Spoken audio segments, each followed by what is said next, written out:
Hello all. Well, let's start. Give me the recap of Machinezone, how you started out developing mobile games and then decided wasting everyone's time on their phones was not enough. It was time to go to the next level. That's right. So we often describe ourselves quite accurately as a real-time technology company that happens to make these two very hyper-successful games.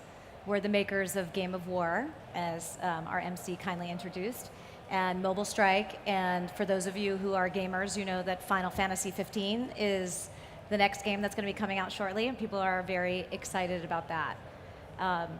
And so what we realized was, as a gaming company, we needed to be very operationally intensive, right? So for those of you who are familiar at all with the mobile gaming space, it's not just about making great games, it's a lot about user acquisition, and it's a lot about operational expertise. So I think some of you, hopefully all of you, if our CRO is doing his job, have seen our ads. We've got our Kate Upton ads for Game of War. There was a little period there of Mariah Carey. We've got Arnold Schwarzenegger for Mobile Strike, and then to be announced, I don't want to steal anybody's thunder, for Final Fantasy 15. And so I raise that because we're also not just one of the top mobile game developers in the world, we're also the #1 mobile marketer in the world as well. And to build that requires an incredible investment in technologies that enable real-time environments. So it's often overlooked that Game of War is the largest concurrent environment on mobile, period. And it sort of makes sense, if you think about your phone as an IoT device, a very smart IoT device with computing power, but an IoT device nonetheless, we needed to figure out a way to connect tens of millions of devices to network all of those in real time. And then on top of that, we had to layer an interesting game. We had to layer in a chat application that translates in 32 languages in real time, a very complicated economy, a marketplace, and then we needed the ability to also change up what's going on in the game dependent on external data sources that we were obtaining. And so from that came Satori. You're halfway to recreating Facebook with all that.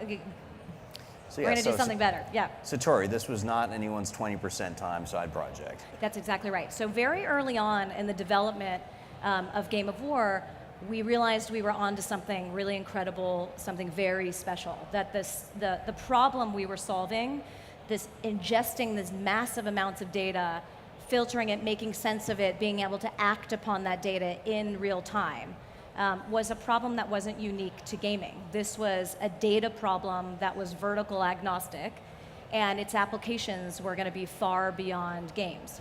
So we have a dedicated team of very, very talented engineers who work full-time and have for more than 5 years on developing this technology.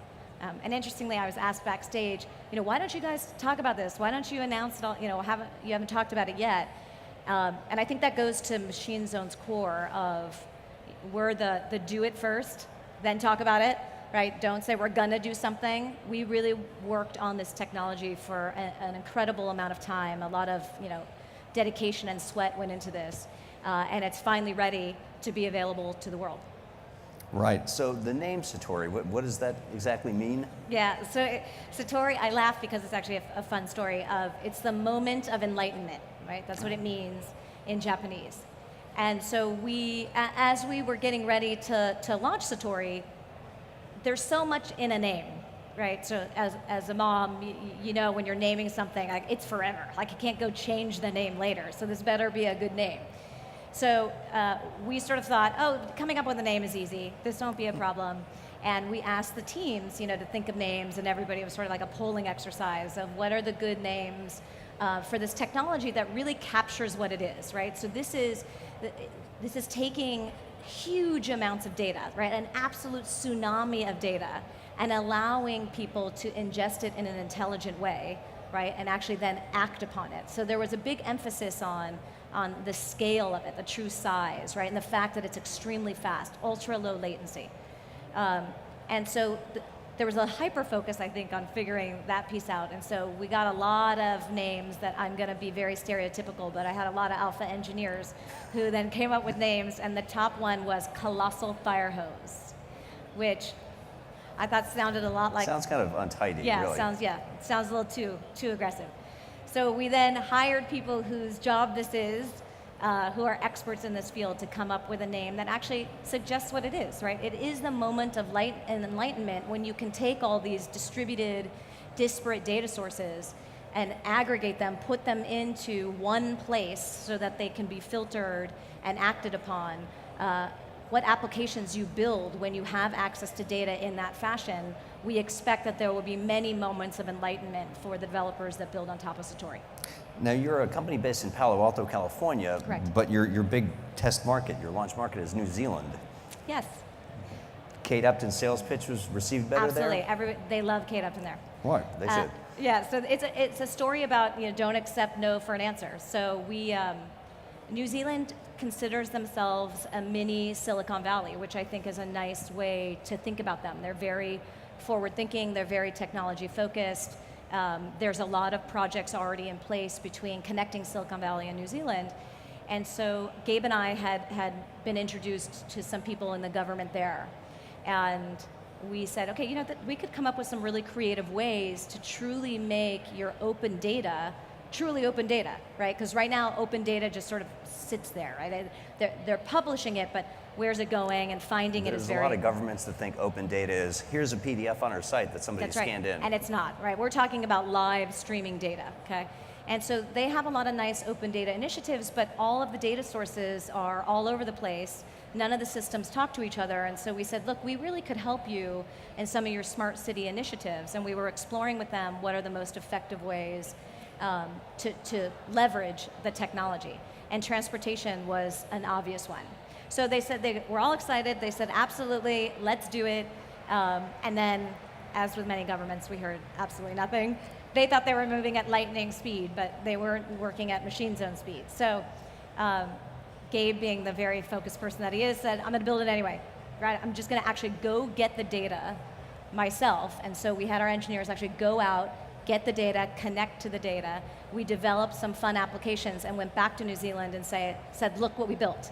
And that really advanced the process. And that's led to this agreement that we have with NZTA to really bring their transportation data to life. The current state is they've got a bunch of different data sources that involve a bunch of different vendors, that involve a bunch of different government individuals. And those systems don't in any way talk to each other. So we said, what if your trains talk to your buses, talk to your parking meters, talk to the street lights? What does your city look like? How efficient can you be when you're running your smart city if you actually have this data available to you to filter, to look at, to read, and to write upon? And that's what we're doing with them. That's what we're building now. Yeah, I mean, thinking about a use case right now, I would like to know what traffic is like to the airport, what the TSA pre-security line is like as well, so I can time myself appropriately. That's exactly right. I'm just going to have to wing it. So oftentimes people understand what we built, I think, in the context of IoT, because everybody likes to talk about IoT. I want a smart fridge someday. Everybody likes smart thermostats, connected cars, all these things. But they don't appreciate the fact that there's been way too, a hyper emphasis, I'll say, on the hardware alone.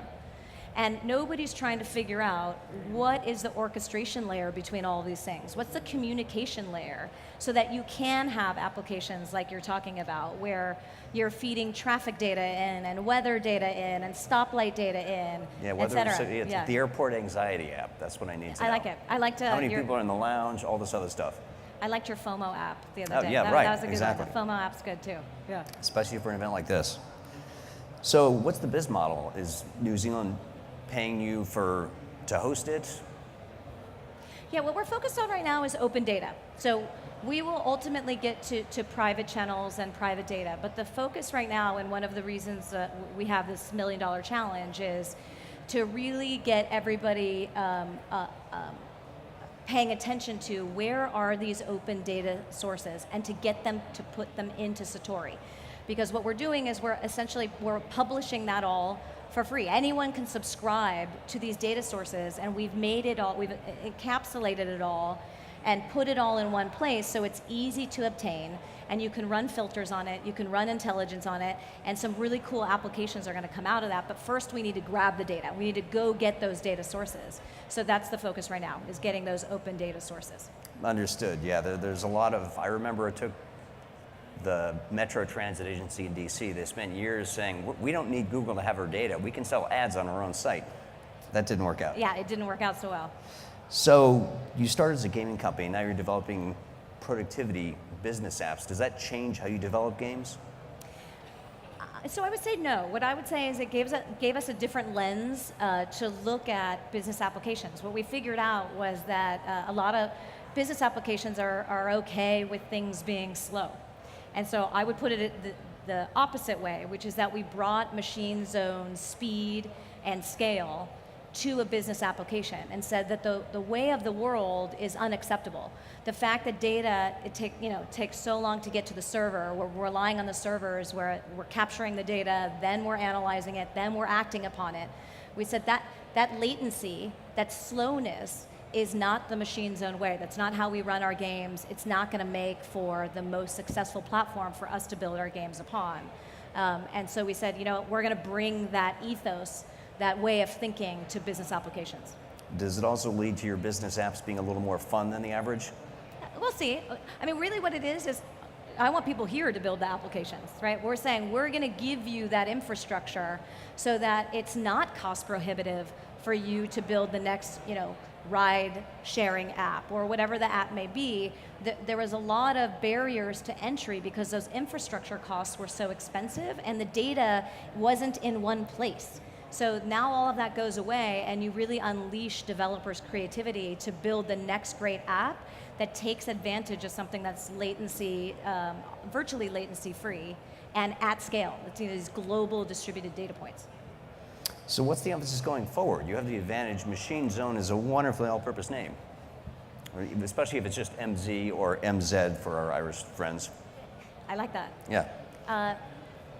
The emphasis is for everybody to understand that these complex distributed systems can become very simple. That's what we did with the games, right? And that's sort of the ethos of the company as well. So for Machinezone to finally be known as the real-time technology company that it is, rather than being put in this box of it's a gaming company, I think Satori puts a different lens on the gaming business because it forces people to really look at how did we become the top mobile developers time and time again.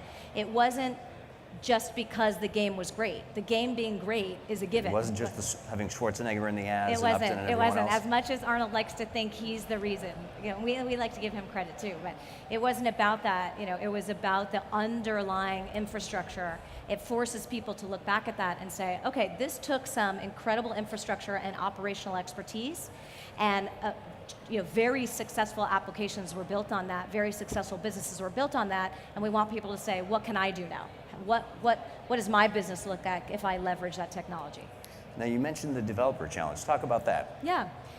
So we have this $1 million developer challenge because we wanted to grab everybody's attention that it was $1 million. And what we're looking for, since we're focusing right now on getting open data onto Satori, is to really encourage developers to find the most interesting open data sources. So we have somebody who's looking and putting onto Satori the feeds around air pollution in India. There's a lot of currency-related channels. And we want to encourage people to do that and come up with something that's going to be the most impactful. So the prize, dun, dun, dun, is for the most impactful channel on Satori.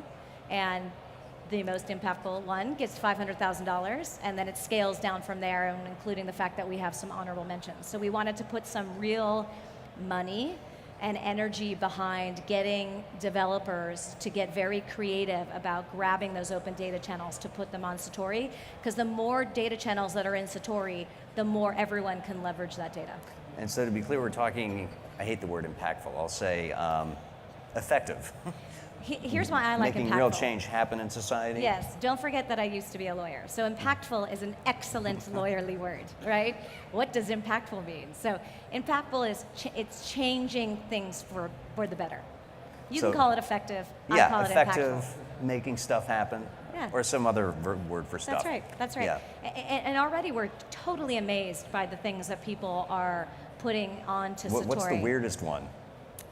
You know, I have to say, I thought the weirdest one was actually the air quality in India. The fact that that's actually open data that's available is extraordinary to me. So it's really a discovery process of, I didn't even know that existed. Who knew that was there?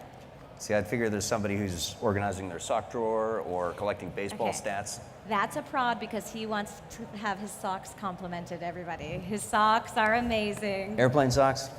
Yes. Got to wear them on a day and fly. He decided that women were getting too much credit for their shoe wear, so he wanted to up the My game shoes to are the boring. sock wear. Yes, yes. Okay, so what's the next big thing we should look for out of Machinezone and Satori? I think what I would love is for people to start looking outward, right? So remember, this is something that's going to enable, it's providing the scaffolding, the infrastructure for other developers. So what I would really like to see is right now, nobody can make latency dependent applications at scale, right? So something that requires sub-second latency, people don't think that way right now Well, a lot of because there networks is just delay. can't do it. Exactly right. So since they can't do it, people can't think that way. So we want to change the way people are thinking. So I'm very excited to see what is something that's latency dependent at a global scale that people leverage, because I know it's going to absolutely blow our minds. It's going to be something you can't even think about today because you just don't think about the world in that fashion. But once people understand that this is available, I'm confident that innovation is going to take over and people are going to be really impressive. That should be fun to watch. Yeah. All right, thank you. Yeah, thank you.